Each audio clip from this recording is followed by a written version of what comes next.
The wreckage was singing. That was the only thought Admiral Vosketheran could not force out of his mind as his flagship drifted silently through the endless cemetery of shattered warships. It was not the destruction that unsettled him, nor the impossible number of broken vessels floating across the darkness. It was the sound, a haunting harmonic resonance that echoed through every sensor aboard his ship. No known civilization had ever created a signal like it, yet it pulsed through the void with almost deliberate rhythm, as though the dead themselves were whispering to anyone brave enough to listen. For 4 planetary days the signal had never stopped. His bridge crew had checked every possibility. Equipment failure, radiation interference, unknown stellar activity. Each explanation collapsed beneath the evidence.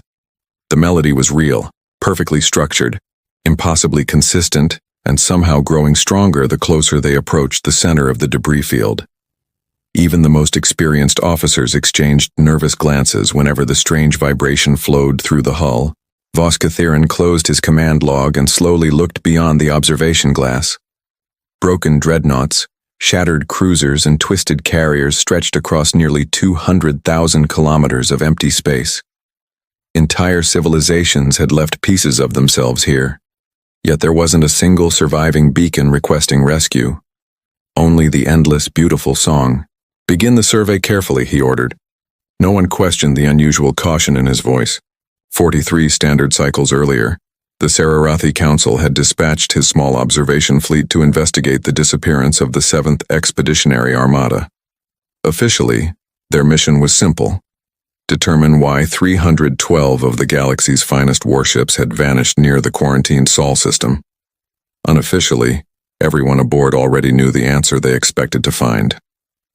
Humanity had finally become hostile. It was the only explanation the Council considered possible. But as the survey drones drifted deeper into the graveyard, Vosketheran realized something far more disturbing. This battlefield did not belong to one war. Sensor reports began arriving one after another. Different hull compositions, different reactor designs, different alloys that had been manufactured centuries apart. His analysts identified ships belonging not only to the Sararathi Empire, but to civilizations separated by thousands of light years and nearly 150 years of history. Each fleet had vanished here. Each empire had quietly erased the failure from public record. Each government had lied. The bridge became unnaturally silent. Uvara, his young sensor chief, stared at the holographic projection suspended before her. Every few seconds, another color appeared on the map as artificial intelligence identified another empire hidden among the wreckage. "Admiral," she whispered. Her voice lacked its usual confidence. "I've confirmed 14 distinct construction signatures." He turned toward her. 14? "Yes, sir." She swallowed before continuing. "The Velarath Dominion, the Murath Hegemony, the Throne Collective, the Dominion of Ore, the Conclave of Shared Worlds." She hesitated. "And 9 more." No one spoke. The Murath Hegemony alone possessed enough military strength to conquer entire sectors. Their fleets had never suffered defeat in recorded history, yet fragments of Murath battleships drifted around them like forgotten dust. Vosketheran suddenly understood something terrifying. Every empire believed it had been the first to confront humanity. None of them had been. Uvara enlarged the holographic map until the entire debris field floated above the command deck. "I found something stranger." The Admiral stepped closer. "What is it?" "The damage patterns."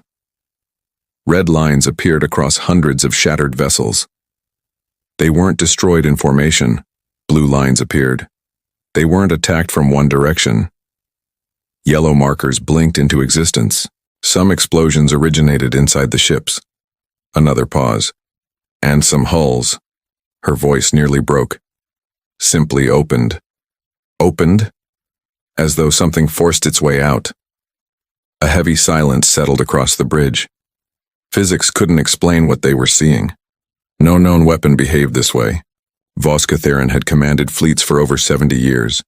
He had witnessed stellar bombardments, antimatter catastrophes, and planetary exterminations.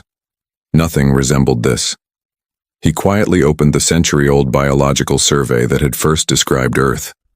Dominant species, human. Technological status, pre-spaceflight. Biological assessment, fragile. Political assessment, divided. Strategic threat, negligible. He read the words twice, then a third time. The report wasn't wrong. It was simply incomplete. A civilization described as primitive had somehow destroyed 14 interstellar armadas across 112 years. Either humanity had evolved impossibly fast, or someone had misunderstood them from the very beginning. Before he could speak, Uvara received another transmission from the recovery teams. Admiral, she looked directly into his eyes. We recovered an intact data core. Which fleet? She hesitated. The Murath flagship. Vosketheran felt the bridge grow colder. Can you read it? Yes. What does it say? Uvara's face turned pale. It isn't a battle report. She slowly met his gaze. It's the final recording. Outside, the endless choir of broken warships continued singing through the darkness, as though the dead already knew what the living were about to discover. And somewhere beyond the silent debris field, hidden behind the blue glow of an ordinary-looking planet called Earth, someone was still watching. The bridge remained silent. No one moved as Uvara carefully transferred the recovered Murath data core into the flagship's isolated archive system. Even the low hum of the ship's engines seemed quieter now, swallowed by the eerie resonance still drifting through the debris field. Admiral Vosketheran had witnessed thousands of military recordings throughout his career, but something deep inside him warned that whatever they were about to watch would change everything they believed about humanity. Play it, he ordered. The holographic display flickered before stabilizing. The recording didn't begin with a calm tactical briefing. It opened in absolute chaos. Warning alarms screamed across the Murath command bridge while officers shouted overlapping reports. Consoles exploded in showers of sparks. Emergency lights painted frightened faces in flashing crimson. The Murath fleet commander stood frozen before the tactical display, staring at something beyond the cameras. The advance wing is gone, he shouted. Repeat, 14 battleships destroyed in less than 4 minutes. The bridge erupted into confusion. Commander, unknown energy signatures approaching. Negative, another officer interrupted. They aren't energy signatures. The commander spun around. Then what are they? A long silence followed. The sensor officer slowly looked up from his console, his expression drained of all confidence. I don't understand what I'm seeing. What do you see? The officer swallowed hard. Our own ships. Every voice on the bridge stopped. They're still moving. The commander frowned. Impossible. They're burning, completely engulfed in plasma, but they're accelerating toward us. Another officer zoomed the tactical display. The camera shifted to external visual feed. Vosketheran felt every muscle in his body tighten. Several Murath cruisers drifted through space with entire sections torn away. Fires erupted from their engines. Hull plates floated behind them like shattered glass. They should have been dead. Instead, they accelerated, straight toward the surviving Murath fleet. They're requesting docking? One officer guessed. No, whispered the sensor operator. They're ramming us. The next seconds dissolved into unimaginable violence. One burning cruiser smashed directly through a Murath destroyer. Another exploded beneath a carrier's shield generator. The impacts weren't random. Every collision struck vital systems with terrifying precision. The commander stared helplessly. Their crews know they're dying. Another explosion shook the recording. They're using their last seconds to destroy us. Static consumed the audio. When the picture returned, the bridge looked like a graveyard. Smoke drifted through shattered control panels.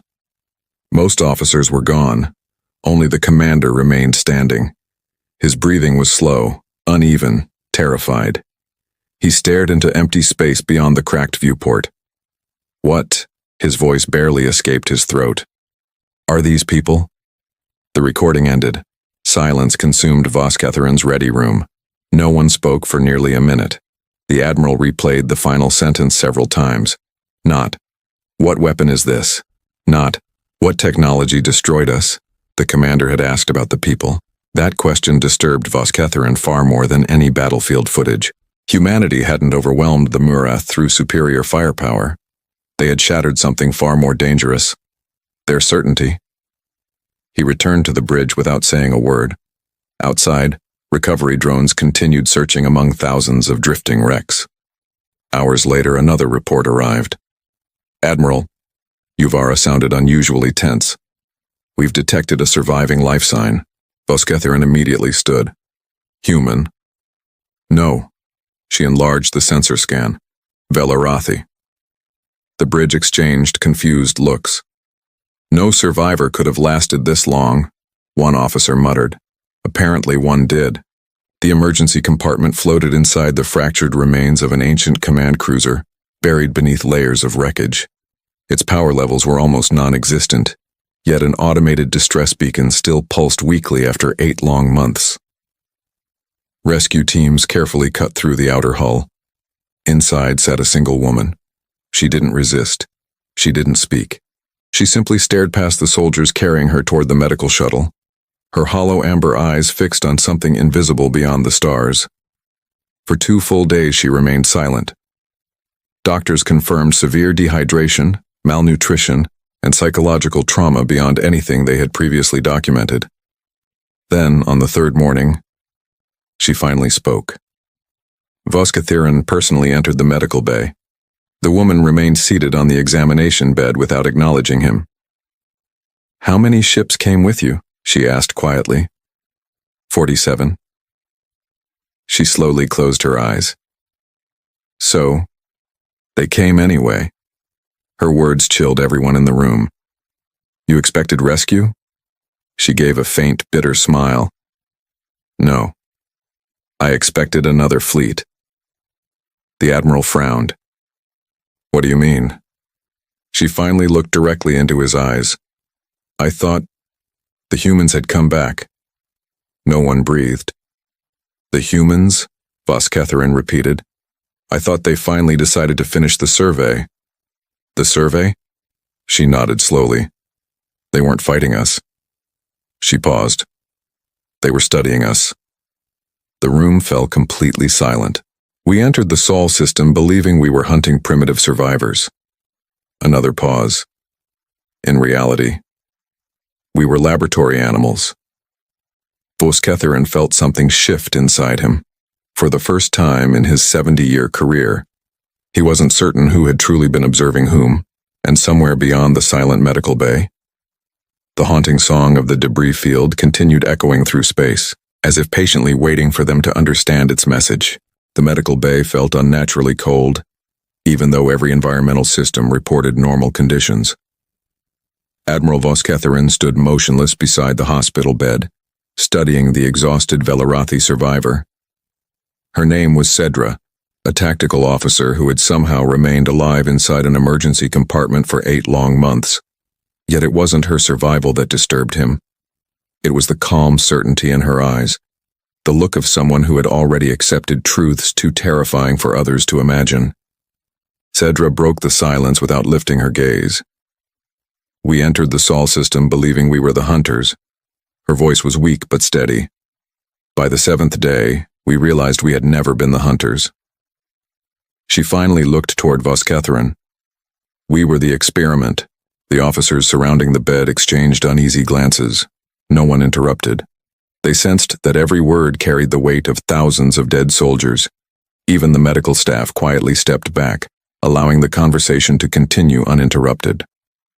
"Our intelligence reported 31 human ships," Cedra continued. "Old vessels, poorly armored, technologically primitive." She gave a hollow smile. The admirals laughed when they saw them. They believed victory would take less than a day. Vosketheran folded his arms. But the humans retreated. They didn't retreat. Her voice sharpened. "That's what we thought. We chased them from planet to planet deeper into the system. Every commander celebrated because the enemy appeared frightened." She paused. "Now I understand. They were measuring us." The Admiral frowned. "Measuring?" They studied everything. Cedra closed her eyes as if replaying the nightmare. Our formations, our firing sequences, our communication delays, even how quickly damaged ships changed formation. Every battle gave them another page in a book they were writing about us. The bridge recording suddenly made sense. Humanity hadn't been improvising. Every encounter had been calculated. Every apparent mistake had served a purpose. They hadn't been losing ground. They had been collecting information. On the 7th day, Cedra whispered, they stopped running. The room became silent once more. Every officer leaned forward slightly, sensing the story was approaching its darkest moment. Vosketheran himself noticed his heartbeat growing heavier. It happened at dawn, she continued. Our sensors detected the same 31 ships forming a defensive line near the third planet. We believed they had nowhere left to escape. She laughed bitterly. We were wrong. What happened next? Vosketheran asked quietly. The stars disappeared. Confused expressions spread across the room. Our sensors failed for exactly 3 seconds. Cedra's breathing became uneven. When they came back online, she stopped speaking altogether. What did you see? The Admiral asked. Thousands. No one spoke. Thousands of warships, she finally whispered. Not dozens, not hundreds, thousands. Hidden behind gravitational shadows, asteroid belts, abandoned stations, everywhere. They had been there the entire time. A heavy silence settled across the medical bay. The original survey had described humanity as technologically insignificant, yet somehow they had secretly assembled the largest hidden fleet in known galactic history, without anyone noticing. But they still didn't attack, Cedra said unexpectedly. Vosketheran looked at her in surprise. They waited. The sentence puzzled everyone. Our commanders hesitated. They couldn't understand why such a fleet remained motionless. Cedra shook her head slowly. Then we received a transmission. A surrender demand? No. She stared directly into Vosketheran's eyes. It said, "You still have time to leave." The words echoed through the room. They warned you? Yuvara asked in disbelief. Cedra nodded. Our High Admiral laughed. He ordered every weapons platform to open fire simultaneously. Her expression darkened. Exactly 32 seconds later, our fleet ceased to exist. The room remained frozen. They destroyed 312 warships in less than 20 minutes, she continued. Not through overwhelming firepower, through impossible coordination. Every human vessel moved like part of a single living organism. Vosketheran remembered the Murath recording. Burning ships sacrificing themselves. Perfectly calculated impacts. Nothing had been random. Humanity had mastered warfare on a level no empire had imagined. Cedra slowly lowered her head. My command ship lost power after the first wave. I expected boarding parties, executions, interrogation. She gave another empty smile. Instead, nothing happened. You were ignored? No. They knew I was alive. Everyone stared at her. I heard footsteps outside my emergency compartment 43 days later. Her voice became almost a whisper. Someone touched the hull, remained there for several minutes, then walked away. They spared you, Vosketheran said. No. She shook her head. They selected me. Those 3 words struck the Admiral harder than any battle report. They wanted someone to return home, Cedra continued. Someone who would tell the truth because no government ever would. Vosketheran suddenly realized every destroyed fleet had produced at least one mysterious survivor. Every empire had dismissed their testimony as trauma or madness. None had listened. The debris field was never meant to hide a massacre. It was meant to preserve a message. As the realization settled across the room, an emergency alarm suddenly echoed throughout the flagship. Yuvara's communicator activated instantly. Her face turned pale. Admiral? She looked toward the main view screen as an unidentified signal appeared. It's coming, from Earth. And this time, the humans weren't waiting anymore. The alarm echoed across Admiral Vosketheran's flagship with such urgency that every conversation on the bridge stopped instantly. Red indicators flashed across the command deck as officers rushed toward their stations. For a brief moment, everyone assumed the humans had finally decided to attack. But when Uvara examined the incoming signal, confusion replaced fear. There was no weapons lock, no targeting sequence, and no encrypted military transmission. It was something far stranger. "The signal is open," Uvara whispered. "No encryption, no security layers.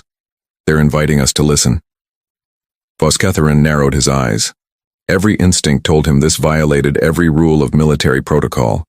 No advanced civilization broadcast sensitive communications without protection, unless they wanted the receiver to hear every word. "Put it on the main display," he ordered calmly. The bridge lights dimmed as a holographic image slowly formed in front of them. Static flickered across the screen before stabilizing into the face of a human woman. She wore no military decorations, no visible weapons, and no symbols of authority. Yet the quiet confidence in her eyes commanded more respect than any decorated General Vosketheran had ever met. "My name is Commander Mara Solis," the woman said. Her voice carried neither fear nor arrogance. "If you're seeing this message, it means you chose observation over aggression." She paused, studying the bridge through the camera as if she could already see everyone standing there. "That alone makes you different from the 14 fleets before you." No one on the bridge dared interrupt. "We have monitored your movements since the moment your ships crossed the outer boundary of our system," Mara continued. "Your fleet has not activated offensive formations. You have not deployed strike craft. You have not attempted to penetrate Earth's orbital defenses." A faint smile appeared on her face. "Congratulations. You've already done something no one else managed in 112 years. Uvara quietly checked the sensor logs. Everything the woman claimed was impossible. Humanity should never have detected their fleet so early, let alone analyzed every maneuver in real time. She leaned toward the Admiral. "Sir, she's telling the truth." Mara folded her hands behind her back. "You're wondering how we knew." She smiled slightly. "You're asking the wrong question. You should be asking how long we've known." Her expression became serious.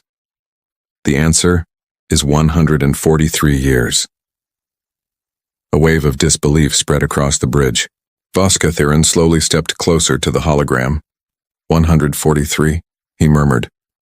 That meant humanity had discovered the galaxy decades before the first official contact. Everything recorded in galactic history suddenly felt unreliable.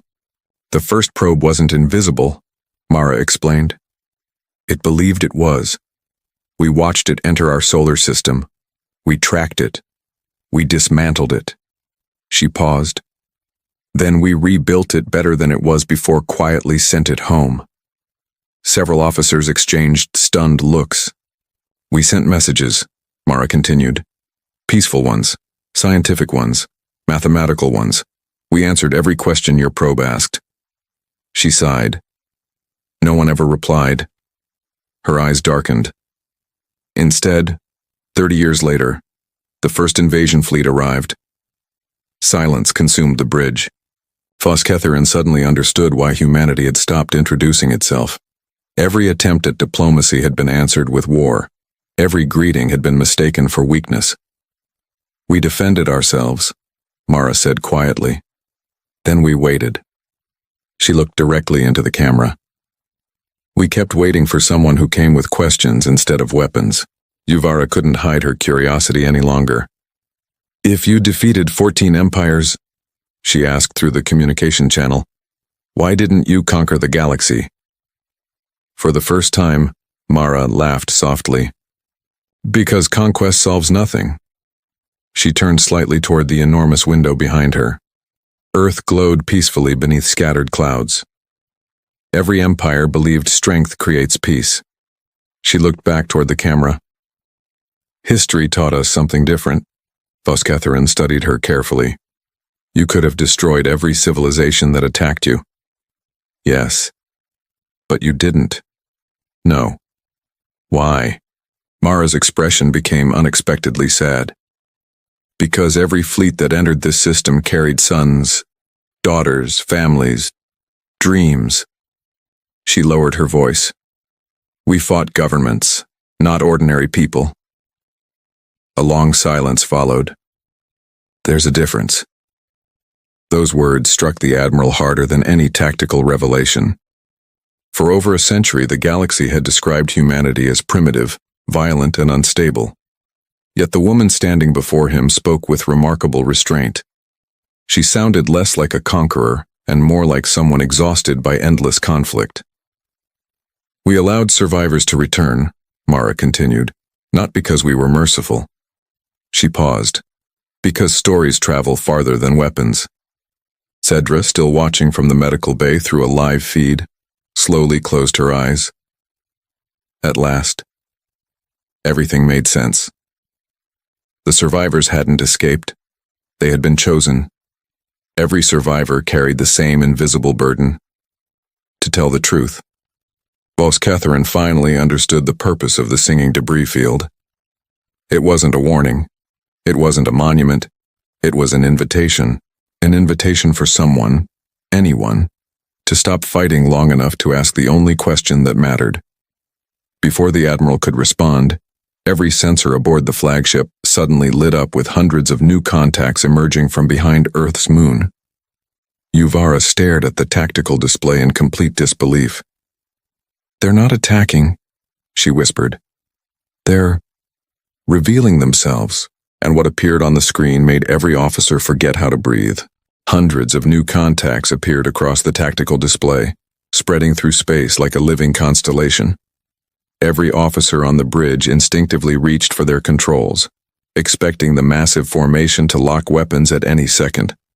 Instead, the unknown fleet remained perfectly still, maintaining a precise distance from Admiral Vosketheran's flagship. There was no aggression, no warning, only silent presence. The landing platform overlooking Earth's vast blue ocean was silent, except for the gentle whisper of the wind. Admiral Vosketheran stepped out of the shuttle with Yuvara beside him, both surrounded by a handful of security officers, who now understood their weapons were meaningless here. Across the platform stood an elderly human dressed in a simple gray coat. He wore no medals, no ceremonial symbols, and no visible authority. Yet every person nearby instinctively treated him with quiet respect. The old man smiled warmly as the delegation approached. Welcome to Earth, Admiral. His voice carried no fear, only sincerity. My name is Elias Rowan. I serve as the elected president of the United Earth Federation. He extended his hand. After a brief hesitation, Vosketheran accepted it, surprised by the simple gesture that carried more trust than 100 diplomatic treaties. You expected us, the Admiral said. For 112 years, Elias replied calmly. Not you specifically, but someone willing to ask questions before opening fire. His eyes drifted toward the clear sky. We were beginning to wonder if such a day would ever come. They entered a modest conference chamber overlooking the coastline. There were no hidden guards, no armored doors, and no intimidating displays of military power. Everything about the room seemed intentionally ordinary. It was a place built for conversation rather than negotiation through strength. Elias placed a small metal box on the table. Inside are copies of every transmission humanity sent to the galaxy before the first invasion fleet arrived. He slowly opened the lid. Messages of friendship, scientific cooperation, cultural exchange. His smile faded. Not one received a reply. Vosketheran carefully examined the records. Every transmission carried peaceful intent. Mathematical constants, star charts, linguistic patterns, and invitations to communicate. Humanity had tried everything imaginable before ever preparing for war. We believed silence meant rejection, Elias admitted.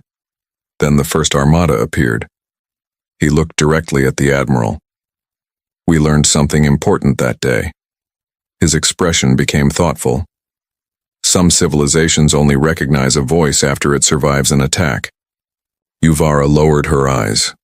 The realization was painful. Every empire had mistaken humanity's patience for weakness, and every invasion had pushed them further away from the peace they originally desired. Vosketheran finally asked the question that had haunted him since entering the Sol system. The singing. He looked toward Mara. Why did it stop the moment we arrived? Mara exchanged a quiet glance with Elias before answering. Because it was never meant to last forever. The room fell silent. It wasn't simply a beacon, Mara explained. It was a question. She smiled gently. For 112 years, the signal asked every civilization the same thing. She paused. Will anyone come to understand before choosing to destroy? The Admiral slowly nodded as the truth settled over him. When your fleet entered peacefully, Mara continued, the question finally received its first answer. Far above Earth, the ancient harmonic resonance faded completely from the debris field. For the first time in over a century, silence replaced the endless song that had guided so many fleets into history's greatest misunderstanding. Suddenly an aide hurried into the chamber carrying a secure communication device. His expression was tense. Mr. President, long-range sensors have confirmed movement. Everyone looked toward him. The Sararathi Council has launched the 15th Armada. Vosketheran closed his eyes. They ignored my report. Elias remained surprisingly calm. We expected they might. Yuvara looked toward the president. Will you prepare your fleet? We already have. Her expression hardened. So, another war begins? Elias slowly shook his head. No. He activated a holographic projector. Instead of military formations, thousands of diplomatic messages appeared across the display. Every major civilization in the galaxy had simultaneously received complete records of humanity's history. Every peaceful transmission, every unanswered signal, every survivor's testimony, and every battle fought only after diplomacy had failed. Vosketheran stared in disbelief. You sent everything? To everyone, Mara answered. This time, the truth arrives before the fleet. The Admiral suddenly understood humanity's final strategy. They no longer intended to win another war. They intended to make one unnecessary. Weeks later, as the 15th Armada crossed interstellar space, unexpected reports flooded the Sararathi Council. Allied governments refused permission for military staging. Civilian populations demanded negotiations. Former rivals publicly questioned a century of official propaganda. One by one, support for another invasion collapsed before the fleet even reached the Sol system. History changed without a single shot being fired. Months afterward, Admiral Vosketheran submitted his final report before retiring from military service. Its closing paragraph became required reading across dozens of civilizations. We searched for humanity's greatest weapon among hidden fleets, impossible technologies, and brilliant strategies. We were wrong. Their greatest weapon was patience. Their greatest victory was refusing to become the monsters we expected them to be. The galaxy was never saved by superior firepower. It was saved the day one civilization chose to answer fear with understanding instead of revenge. Years later, children from dozens of worlds visited the silent debris field together. The broken warships remained where they had fallen, preserved not as trophies of victory, but as reminders of the terrible price of pride. And every visitor learned the same lesson. The greatest civilizations are not remembered because they win every war. They are remembered because when given every reason to hate, they choose to build peace instead.